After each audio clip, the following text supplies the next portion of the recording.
محمد لقمان کرک سے میں رمضان المبارک میں قرآن ترجمہ کے ساتھ پڑھنا چاہتا ہوں، آپ رہنمائی فرمائیں کہ کس مترجم کی تلاوت کروں؟ شکریہ۔ بالکل کسی مترجم کی تلاوت آپ نے نہیں کرنی، یہ بات یاد رکھیں۔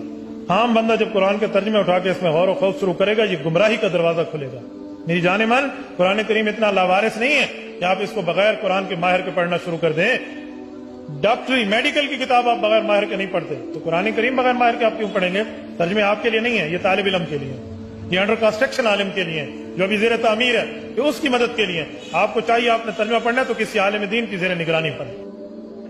12ویں صدی میں شاہ ولی اللہ دہلوی آئے ہیں، انہوں نے قرآن کو کھولا اس طرح فارسی ترجمہ کیا۔ اس سے پہلے ترجمہ کرنا حرام سمجھا جاتا تھا، گناہ سمجھا جاتا تھا، جرم سمجھا جاتا تھا۔